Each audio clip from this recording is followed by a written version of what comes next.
Hello नमस्ते। मेरा नाम प्रशांत है। सबसे पहले बहुत बहुत धन्यवाद चैनल पाने के लिए। और आज हम लोग क्या पढ़ने वाले हैं, ओजोन लेयर डिप्लेशन के बारे में पढ़ने वाले हैं। देखो, ओजोन लेयर डिप्लेशन को पढ़ने से पहले आप थोड़ा ये समझो ये ओजोन लेयर होता क्या है, फिर आपको ओजोन लेयर डिप्लेशन अच्छे से समझ में आएगा। फिर सेम इसी तरह से हम लोग इस लेक्चर में क्या पढ़ेंगे, ओजोन लेयर डिप्लेशन का कॉजेज, इफेक्ट और प्रिवेंटन, मतलब प्रिवेंट कैसे कर सकते हैं हम लोग ओजोन लेयर का डिप्लेशन से, है ना। ये समझने वाले हैं हम लोग। लेकिन ओजोन डिप्लेशन को समझने से पहले आपको ओजोन लेयर समझना पड़ेगा। आखिर ओजोन लेयर है क्या और ओजोन लेयर होता क्या है, ये जब आप समझ जाओगे ना फिर आपके लिए ईजी हो जाएगा। देखो, ओजोन लेयर को समझने के लिए ना पहले आपको समझना पड़ेगा अर्थ का एटमॉस्फेयर का लेवल, है ना। अर्थ का एटमॉस्फेयर का जैसे आप लेवल समझ जाओगे ना आपको समझ में आ जाएगा। देखो, यहाँ पे दो पिक्चर्स आपको दिख रहा होगा, है ना। एक में यहाँ पे आपको दिख रहा होगा लेयर्स ऑफ अर्थ एटमॉस्फेयर, मतलब हमारा जो ये अर्थ है ना, जैसे देखो आप ये अर्थ है, अर्थ के ऊपर आप देख रहे हो, देखो यहाँ पे देखो troposphere, stratosphere, mesosphere, thermosphere and exosphere. ये क्या है हमारा भाई, लेयर है एटमॉस्फेयर का। ये यदि आप समझ जाओगे ना फिर आपको समझ में आएगा अच्छे से। देखो यहाँ पे हमारे लिए भी इंपॉर्टेंट क्या है, स्ट्रेटोस्फेयर। तो अर्थ का बहुत सारा लेयर है एटमॉस्फेयर का। हमारा अर्थ का जो एटमॉस्फेयर है इसका बहुत सारा लेयर है। जैसे आप देखो 0 to 12 किलोमीटर, 12 to 18 किलोमीटर के बीच में आप देख सकते हो कि एरोप्लेन फ्लाई करता है, क्या कितना हाइट है, यहाँ पे सब कुछ आपको दिख रहा है अच्छे से, है ना। और उसके बाद आप देखो मेसोस्फेयर कहाँ तक जाते हैं हम लोग, 11 to 50 किलोमीटर स्ट्रेटोस्फेयर हो जाता है। और ये जो स्ट्रेटोस्फेयर है ना, इसी में हम लोग देखेंगे ओजोन लेयर होता है। अभी मैं आपको दिखाता हूँ, देखो यहाँ पे ये दिख रहा है आपको स्ट्रेटोस्फेयर, और इसमें एक लेयर दिख रहा होगा आपको। ये जो आप लेयर देख रहे हो ना, ये है हमारा ओजोन लेयर। क्या है हमारा भाई, ये ओजोन लेयर। तो यहाँ से दोनों पिक्चर्स अपने को इतना समझो अभी के लिए कि ये जो हमारा ओजोन लेयर है ना, ये कहाँ पे होता है भाई, स्ट्रेटोस्फेयर में होता है, ठीक है। ये हमारा स्ट्रेटोस्फेयर में होता है। चलो ठीक है, अब ठीक है, ये तो सर समझ में आ गया कि ओजोन लेयर हमारा स्ट्रेटोस्फेयर में होता है। हमारा जो अर्थ का लेयर है ना एटमॉस्फेयर का, उसमें स्ट्रेटोस्फेयर में ओजोन लेयर एक रीजन होता है। यहाँ पे देखो, ये देखो स्ट्रेटोस्फेयर यहाँ से स्टार्ट है, ये ब्लैक लाइन देखो और ये ऊपर लाइन देखो, ये जो बीच का एरिया है ना, ये है अपना स्ट्रेटोस्फेयर। इसी स्ट्रेटोस्फेयर में से एक ये जो रीजन आप देख रहे हो ना, ये रीजन क्या है, ओजोन लेयर। ये जो आप देख रहे हो ना, ये देखो ये येलो कलर देख रहे हो ना, ये क्या भाई, अपना ओजोन लेयर, ठीक है। ये है हमारा ओजोन लेयर। आई होप आपको ओजोन लेयर समझ में आ गया होगा। यहाँ तक दो चीज समझ में आ गया होगा आपको। ओजोन लेयर स्ट्रेटोस्फेयर में पाया जाता है, और ये जो ओजोन लेयर है ना, मैं पेन चेंज करता हूँ। देखो ये जो ओजोन लेयर है ना, यहाँ पे ऑक्सीजन का, सॉरी ओजोन का 3 मॉलिक्यूल्स पाया जाता है। यहाँ पे कितना कंसंट्रेशन होता है भाई, ओजोन का 3 कंसंट्रेशन होता है, ठीक है। हाई कंसंट्रेशन होता है ओजोन का यहाँ पे। आई होप यहाँ तक कोई प्रॉब्लम नहीं हो। स्ट्रेटोस्फेयर कहाँ पाया जाता है, तो आप ये ध्यान रखना 10 to 50 किलोमीटर्स, ठीक है। अर्थ सरफेस से, मान लो ये हमारा अर्थ सरफेस है, यहाँ से जैसे आप 10 to 50 किलोमीटर जाओगे ना, ये आपको मिलेगा स्ट्रेटोस्फेयर, ठीक है। आई होप यहाँ तक कोई प्रॉब्लम ना हो। अब इस पिक्चर को देखो आप, यहाँ पे देखना, इस पिक्चर को देखो, यहाँ पे आपको ओजोन लेयर दिख रहा होगा, और ओजोन लेयर के ऊपर आपको ये दिख रहा होगा, ये यहाँ पे देखो यूवी रेज आ रहा है ना। ये जो हमारा ओजोन लेयर है ना, ये ओजोन लेयर देखना, अभी हम लोगों को ना अर्थ पे ओजोन लेयर अल्ट्रावायलेट, किधर गया भाई, पेन पेन पेन, देखो अर्थ पे ना ये जो अल्ट्रावायलेट रेज आ रहा है ना, इसको ये ओजोन लेयर आने नहीं दे रहा है, नहीं दे रहा है ना भाई। देखो, तो ये क्या करता है, हमारे सन से, ये यहाँ पे ये जो आप देख रहे हो ना, ये सन है। सन से बहुत सारा जो अल्ट्रावायलेट रेज आता है ना, ये ओजोन लेयर उसको क्या करता है, एब्जॉर्व कर लेता है। क्या कर लेता है भाई, एब्जॉर्व कर लेता है। तो हम लोगों का जो लाइफ है ना, हम लोगों को लाइफ को प्रोटेक्ट करने में बहुत इंपॉर्टेंट रोल प्ले करता है ओजोन लेयर। ये जो ओजोन लेयर आप यहाँ पे देख रहे हो ना, ये बहुत इंपॉर्टेंट है। आप खुद भी देखो ना, ये पिक्चर में आपको क्लियरली दिख रहा होगा किस तरह से हमारे लाइफ को ये ओजोन लेयर प्रोटेक्ट करता है। यदि ये ओजोन लेयर नहीं होता तो ये अर्थ से जो अल्ट्रा वायलेट रेज आता है वो आता डायरेक्ट हमारे अर्थ सरफेस पे और हम लोगों को अफेक्ट करता है। इससे बहुत सारा हेल्थ इश्यूज होता है, जैसे कि स्किन कैंसर हो जाता है, कैटरेक्ट हो जाता है, इम्यून सिस्टम जो होता है वो वीक हो जाता है, और एनिमल्स में, प्लांट्स में जो डीएनए होता है उसका डेथ हो जाता है अल्ट्रा वायलेट रेज की वजह से, है ना। अब इसमें अल्ट्रा वायलेट रेज बी, सी, ये सब रेज होता है, ठीक है, अर्थ सरफेस पे आता है। आई होप यहाँ तक कोई प्रॉब्लम नहीं होगा। तो आप ये समझना, हमारा जो यूवी रेडिएशन है ना, इससे शील्ड का काम कौन करता है, प्रोटेक्ट करने का काम कौन करता है, ओजोन लेयर। इतना अपन अभी यहाँ तक समझ गए। और ओजोन जो होता है ये 3 ऑक्सीजन एटम का बना हुआ रहता है ना, 3 ऑक्सीजन एटम का बना हुआ रहता है।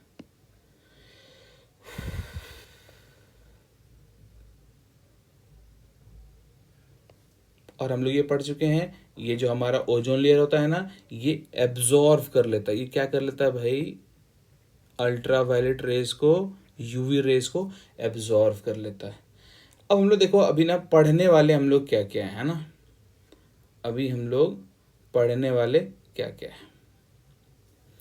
तो अभी मैंने जस्ट आपको पहले ही बता दिया था कि हम लोग अभी पढ़ने वाले हैं इस वीडियो में।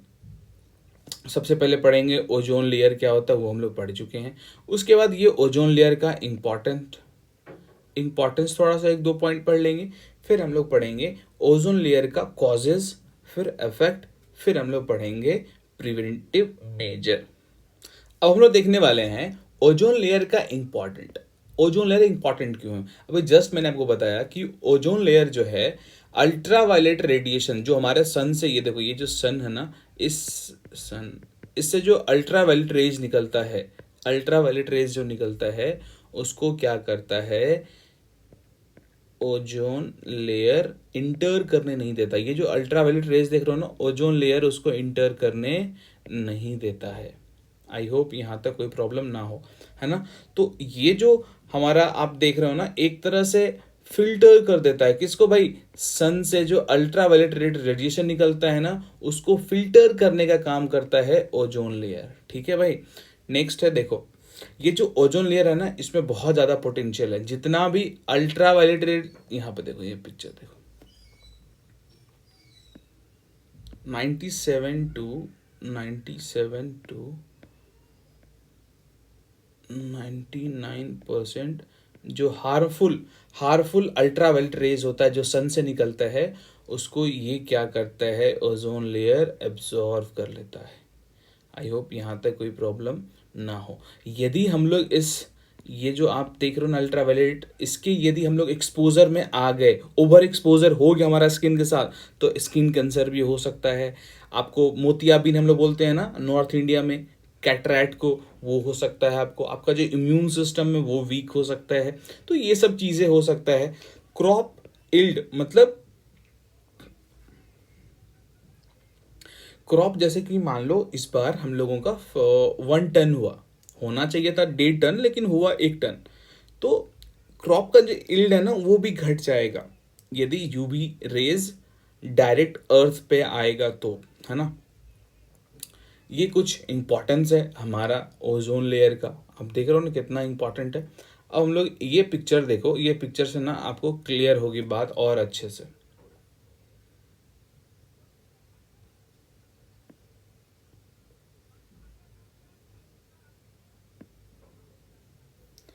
ये देखो ओजोन लेयर डिप्लेशन का कहानी देखो, फिर हम लोग देखेंगे ओजोन लेयर डिप्लेशन का कॉजेज। वो सबसे पहले क्या होता है, हम लोग जब अपने घर में रेफ्रिजरेटर चलाते हैं या फिर हम लोग जो फ्रिज चलाते हैं ना, उससे क्या होता है, CFC निकलता है, क्लोरोफ्लोरोकार्बन निकलता है। और ये जैसे यहाँ पे देखो निकलता है ना, ये हमारा जो ओजोन लेयर आप देख रहे हो ना, ये हमारा क्या है भाई, ओजोन लेयर। इस ओजोन लेयर को ये क्या करता है, कहीं ना कहीं आप देख रहे हो यहाँ पे ये एक तरह से छेद कर रहा है ना। CFC क्या कर रहा है भाई, ओजोन लेयर को इमिट कर रहा है और CFC देखो तोड़ रहा है यहाँ पे, है ना। अब ये यदि मान लो पूरा टूट जाएगा तो अल्ट्रावायलेट रेज जो यहाँ पे निकलता है सूरज से, ये तो हमारे अर्थ पे आ जाएगा ना भाई। तो देख रहे हो कैसे ये पहले, सबसे पहला क्या होता है, हम लोग घर में जो CFC जो भी इक्विपमेंट यूज करते हैं ना, कूलिंग वाला इक्विपमेंट, उससे क्या निकलता है, क्लोरोफ्लोरोकार्बन निकलता है। वो जाता है हमारे ओजोन लेयर को ब्रेक डाउन करता है, ब्रोक करता है, जिसके वजह से क्या होता है, अल्ट्रा वायलेट रेज हमारे अर्थ पे आता है और इससे ह्यूमन बींग को बहुत ज़्यादा खतरा है।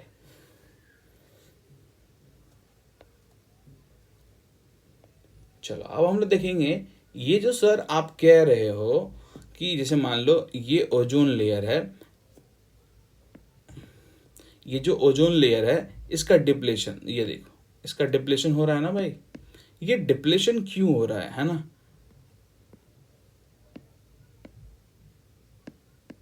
ये डिप्लेशन का जो रीजन है ना भाई, ये जो रीजन है डिप्लेशन का, ये जो देख रहे हो आप डिप्लेशन, आखिर इसके पीछे का कॉजेस क्या है। तो एक तो आप ऑलरेडी पढ़ चुके हो, ये जो हमारा ओजोन लेयर है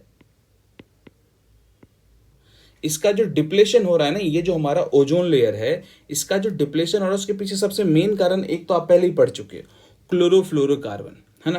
क्लोरोफ्लोरोकार्बन का इतना ज़्यादा हमारे इन्वायरमेंट में रिलीज होता है, उस रिलीज की वजह से क्या होता है, ये जो हमारा ओजोन लेयर है ना, इसमें धीरे धीरे इसका ब्रेक डाउन हो रहा है ना, इसमें छेद हो रहा है। अब बोलोगे ये क्लोरोफ्लोरोकार्बन कहाँ से रिलीज होता है, ये सॉल्वेंट से, स्प्रे से, एरोसोल से, रेफ्रिजरेटर से, एयर कंडीशनर से, इन सब जगहों से क्लोरोफ्लोरोकार्बन का रिलीज होता है। तो पहला कॉजेस क्या है हमारा भाई, क्लोरोफ्लोरोकार्बन का इमिशन कह सकते हो आप, है ना। और ये धीरे धीरे जाता है हमारे स्ट्रेटोस्फेयर में, जो ओजोन लेयर है उसको क्या कर देता है भाई, BROKN, ब्रोकन डाउन। अब ये ब्रोकन डाउन कर देगा तो क्या होगा भाई बताओ आप, यहां से यूवी रेज आने लगेगा, सिंपल है। और यदि यूवी रेज आएगा अर्थ पे तो क्या होगा, लोगों को हेल्थ रिस्क होगा, है ना। नेक्स्ट, अनरेगुलेटेड रॉकेट लॉन्चेस, ठीक है भाई। अनरेगुलेटेड रॉकेट लॉन्चेस की वजह से भी क्या होता है, ओजोन लेयर का डिप्लेशन होता है। रिसर्चर्स ऐसा बताते हैं कि ये जो अनरेगुलेटेड लॉन्चेस होता है रॉकेट का, इससे क्या होता है ना, ओजोन लेयर का बहुत ज़्यादा डिप्लेशन होता है रैदर देन CFC से। हम लोग तो ये पढ़ते हुए आ रहे हैं, बचपन से पढ़ते हुए कि जो CFCs होता है, क्लोरोफ्लोरोकार्बन, इससे बहुत ज़्यादा ओजोन लेयर का डिप्लेशन होता है। लेकिन कुछ रिसर्चर ऐसा बताते हैं ये जो अनरेगुलेटेड रॉकेट लॉन्चेस होता है ना, इससे बहुत ज़्यादा, इनफैक्ट CFC से भी ज़्यादा डिप्लेशन हो रहा है ओजोन लेयर का। किसकी वजह से, इसकी वजह से। नेक्स्ट है नाइट्रोजेनस कंपाउंड। देखो नाइट्रोजेनस कंपाउंड जैसे कि N2O, NO, N2O, है ना। तो ये सब जो कुछ आप कह सकते हो नाइट्रोजेनस कंपाउंड है ना, ये बहुत ज़्यादा रिस्पॉन्सिबल है किसके लिए भाई, ये जो ओजोन लेयर का डिप्लेशन हो रहा है ना, ओजोन लेयर का डिप्लेशन के लिए।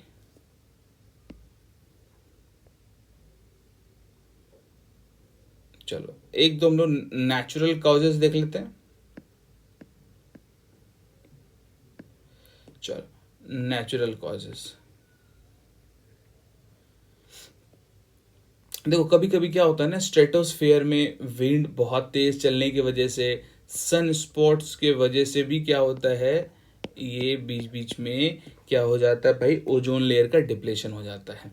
और एक जैसे कि वॉल्केनिक इरप्शन, ये भी बहुत ज़्यादा ओजोन लेयर का डिप्लेशन करता है। तो volcanic eruption are also responsible for the depletion of ozone layer.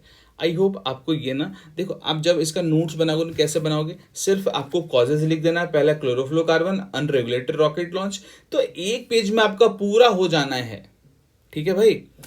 ये जो आप पढ़ रहे हो ना ओजोन लेयर डिप्लेशन, एक पेज में पूरा हो जाना है, सिर्फ आपको पॉइंटर्स लिखना है। मैंने इतना सारा बात इसलिए लिखा है ताकि दोबारा जब आप पढ़ोगे ना इन सब बातों को तो ये क्लियर रहेगा, आपको कोई दिक्कत नहीं होगी। अब हम लोग यहाँ पे देखने वाले हैं ये जो सब्सटेंस है जो ओजोन डिप्लेशन करवाता है ना, कुछ कुछ ओजोन डिप्लीटिंग सब्सटेंस है जैसे CFC, क्लोरोफ्लोरोकार्बन, आखिर ये निकलता कहाँ से है ना, इसका सोर्स क्या है? जैसे देखो refrigerator, air conditioner, solvent, dry cleaning, है ना। उसके बाद है हेलोन्स, ये भी ओजोन को डिप्लेट करता है, डिप्लेशन करता है। ये कहाँ से निकलता है भाई? फायर एक्सटिंग्विशर से निकलता है। नेक्स्ट है अपने पास कार्बन टेट्राक्लोराइड, है ना, कार्बन टेट्राक्लोराइड, ये भी कहाँ से निकलता है? सॉल्वेंट और फायर एक्सटिंग्विशर से निकलता है। नेक्स्ट है मिथाइल क्लोरोफॉर्म, ये कहाँ से निकलता है भाई? एडहेसिव एंड एरोसोल से, वो जिससे चिपकाते हैं हम लोग, सनफिक्स, फेविक्विक, उनसे निकलता है। उसके बाद नेक्स्ट है हाइड्रोफ्लोरोकार्बन, एक ये कहाँ से आता है भाई? Fire extinguisher, air conditioner and solvent. ये कुछ हम लोग अभी देखें ओजोन डिप्लेटिंग सब्सटेंस। आपसे कोई पूछे कि ये जो ओजोन लेयर है ना, इसको डिप्लेट कौन सा सब्सटेंस कर रहा है, तो आप इनका नाम बता सकते हो, ठीक है। और ये सब सब्सटेंस निकलता कहाँ से? कोई पूछ ले भाई बताओ कि ये मिथाइल क्लोरोफॉर्म कहाँ से निकलता है, तो आप उसको बता देना एडहेसिव या एरोसोल्स। चलो, अब तो हम लोग ये पढ़ लिए कि कॉजेस क्या क्या है। अब हम लोग पढ़ने वाले हैं भाई, हम लोग पढ़ने वाले हैं कि ये जो हमारा ओजोन लेयर का डिप्लेशन हुआ ना भाई, इससे इफेक्ट क्या पड़ेगा, है ना, इन्वायरमेंट पे इससे इफेक्ट क्या पड़ेगा। इससे इफेक्ट देखो सिर्फ और सिर्फ इन्वायरमेंट पे ही नहीं पड़ेगा ओजोन का। अब ये बात तो ठीक है, यदि ओजोन लेयर डिप्लेशन होगा तो इन्वायरमेंट पे इफेक्ट पड़ेगा, सिर्फ और सिर्फ इन्वायरमेंट पे ही नहीं पड़ेगा भाई, इससे ह्यूमन का जो हेल्थ है ना उस पे भी इफेक्ट पड़ेगा, ठीक है। ह्यूमन का जो हेल्थ है उस पे भी इफेक्ट पड़ेगा। तो हम लोग देखते हैं कुछ इफेक्ट। सबसे पहला क्या होगा? अल्ट्रावायलेट रेज, है ना, अल्ट्रावायलेट रेडिएशन इंक्रीज हो जाएगा। यदि मान लो ये ओजोन लेयर है, बीच बीच में ब्रोकन डाउन हो गया है, तो इससे क्या होगा भाई? ऑब्वियसली बात है सर, इससे जो यूवी रेज है, यूवी रेज, ये जो यूवी रेज है ना, ये कहाँ पे पड़ेगा? अर्थ सरफेस पे, और अर्थ सरफेस पे पड़ेगा, जैसे यूवी बी पड़ गया, मान लो यूवी सी रेडिएशन यदि पड़ गया, ये लिविंग ऑर्गेनिज्म के लिए बहुत हार्मफुल होता है, इसका बहुत ज़्यादा हार्मफुल इफेक्ट होता है लिविंग ऑर्गेनिज्म पे। यदि यहाँ से यूवी मान लो बी और सी यदि पड़ रहा है अर्थ सरफेस पे, तो इससे बहुत ज़्यादा आप कह सकते हो हार्मफुल होता है, तो लिविंग ऑर्गन्स पे इफेक्ट बहुत ज़्यादा पड़ेगा। और यदि बहुत लंबे समय तक लिविंग बींग इसके एक्सपोजर में आ गया, तो आप कह सकते हो उसको कैंसर भी हो सकता है, कैटरेक्ट हो सकता है। तो बेसिकली पहला इफेक्ट क्या पड़ता है? अल्ट्रावायलेट, यदि ये मान लो ब्रोकन डाउन हो जाएगा तो अल्ट्रावायलेट रेज रेडिएशन बढ़ जाएगा, इंक्रीज हो जाएगा। दूसरा क्या होगा भाई? ओजोन लेयर डिप्लेशन के दूसरा इफेक्ट क्या है? इकोसिस्टम पे इंपैक्ट करेगा। आप तो पहले से जानते हो, यदि यूवी रेज हमारे अर्थ सरफेस पे आएगा तो बहुत सारा ऑर्गेनिज्म उससे अफेक्ट होगा, बहुत सारा ऑर्गेनिज्म खत्म हो जाएगा, है ना, क्योंकि वो यूवी रेडिएशन को झेल नहीं पाएगा और वो खत्म। नेक्स्ट है क्रॉप का बहुत ज़्यादा डैमेज होगा, क्रॉप से जो इल्ड आता है वो नहीं मिलेगा हम लोगों को, है ना, एग्रीकल्चर बर्बाद हो जाएगा, जो ग्रोथ जिस हिसाब से मिल रहा है ना वो ग्रोथ भी कम हो जाएगा ओजोन लेयर के डिप्लेशन से। नेक्स्ट है disruption of marine food chain. तो मैरिन फूड चेन जो है वो डिसरप्शन हो जाएगा। कैसे? देखो, मैरिन फूड चेन का मतलब हुआ ओशियन में, सी में जो आप देखते हो ना लाइफ चेन, उसकी बात यहाँ पे हो रही है। यदि यूवी रेडिएशन जाएगा, मान लो आप एक सेकेंड के लिए मान लो सी में जाएगा, तो वहाँ का जो मैरिन इकोसिस्टम है ना उसको अफेक्ट करेगा, और ये डैमेज कर सकता है फाइटोप्लैंक्टन होता है ना उसके ग्रोथ को, जिससे क्या होगा? प्राइमरी प्रोड्यूसर मर जाएगा, है ना। तो यदि प्राइमरी प्रोड्यूसर मर जाएगा तो इंटायर जो इकोसिस्टम है, मैरिन इकोसिस्टम वाटर का, वो ही खत्म होने लगेगा धीरे धीरे फिश। तो मान लो यदि ये जो आप देख रहे हो ना फाइटोप्लैंक्टन, ये शायद मुझे याद है 11th में आपने पढ़ा होगा बॉटनी जूलॉजी में। खैर, तो आप ये समझो यहाँ से disruption of marine food chain, यदि यूवी रेज ओशियन पे, सीज पे, मैरिन पे ज़्यादा पड़ेगा। तो मैरिन का जो सिस्टम है ना पूरा खत्म हो जाएगा, फाइटो प्लैंकटन खत्म हो जाएगा। तो फिश और भी जो ऑर्गेनिज्म है वो क्या खाएगा? फिश, छोटा फिश बड़ा फिश, बड़ा फिश छोटा फिश को खाएगा। यदि छोटा फिश ही नहीं रहेगा तो बड़ा फिश कहाँ से रहेगा? तो एक दूसरे पे लोग डिपेंडेंट होते हैं, जो इकोसिस्टम होता है मैरीन इकोसिस्टम वो खराब हो जाएगा। नेक्स्ट है negativity impact on air quality. Obviously बात है, यदि हमारे इन्वायरमेंट में यूवी रेज आएगा, ओजोन का डिप्लेशन हो जाएगा, इससे क्या होगा? इससे क्या होगा? हमारा जो एयर क्वालिटी है वो बहुत खराब हो जाएगा। नेक्स्ट है क्लाइमेट चेंज इफेक्ट। ऑब्वियसली है, क्लाइमेट चेंज होगा, है ना, क्लाइमेट पे बहुत ज़्यादा इन्फ्लुएंस पड़ेगा।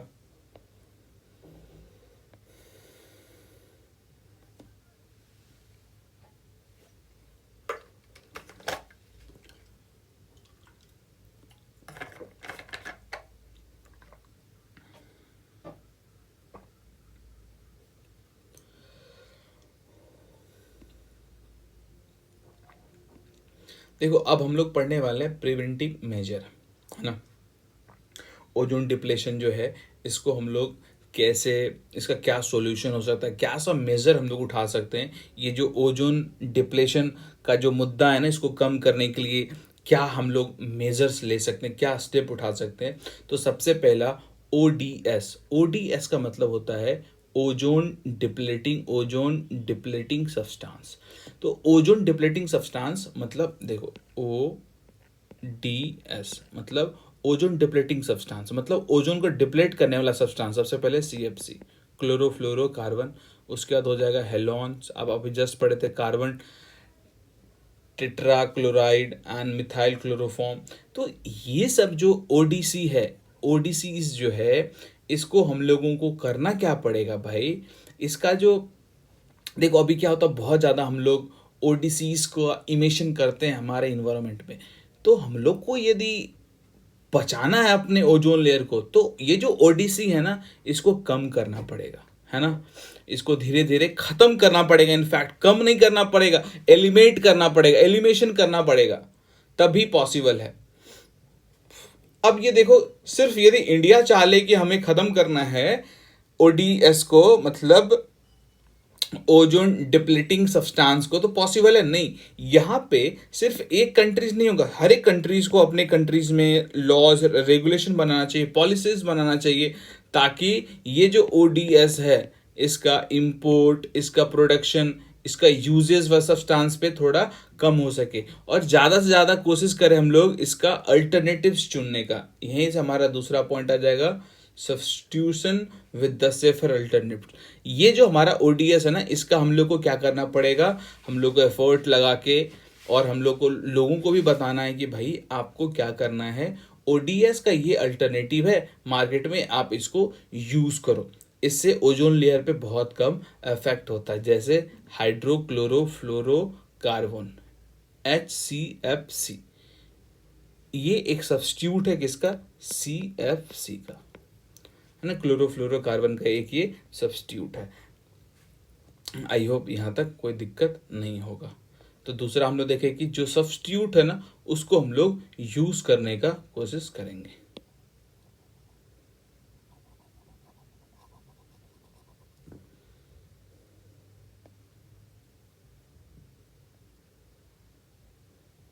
देख भाई समझ में आ रहा है तो प्लीज़ कमेंट करो, कमेंट से बहुत ज़्यादा मोटिवेशन मिलता है। मैं एक बात आपको फिर से बता दूँ, कमेंट से ना बहुत ज़्यादा मोटिवेशन मिलता है। अभी जस्ट देखो एक कमेंट आया है, शायद आपको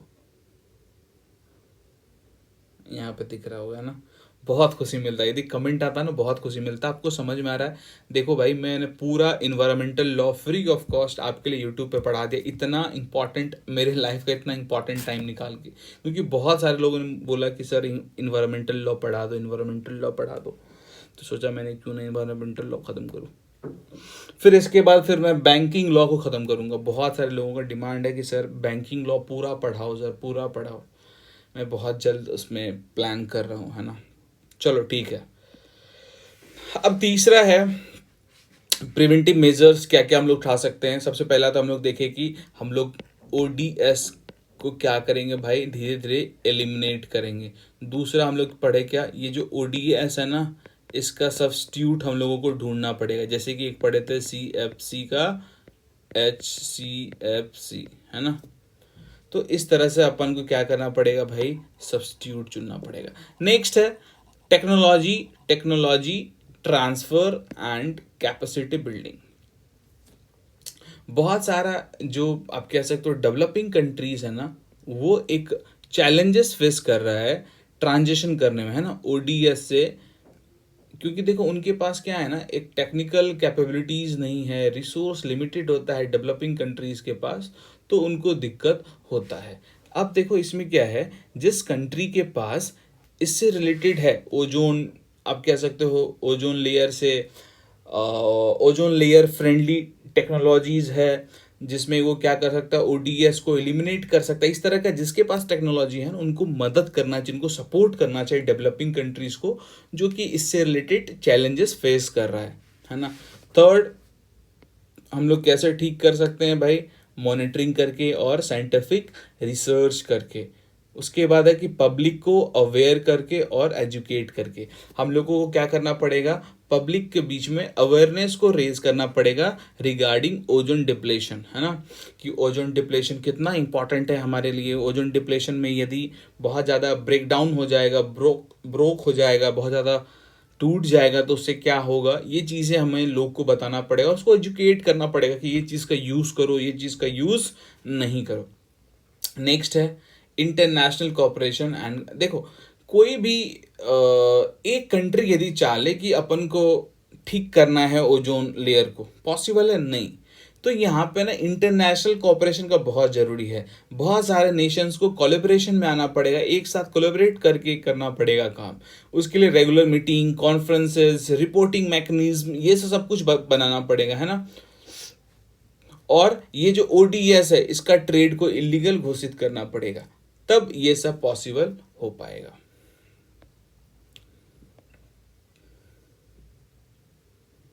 तो अब सवाल है, यहाँ पे मैं कंक्लूजन लिख देता हूँ ना।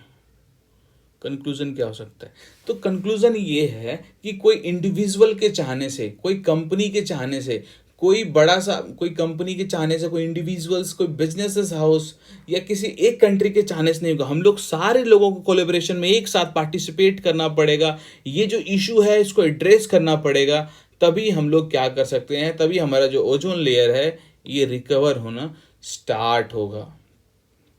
आई होप आपको समझ में आया होगा।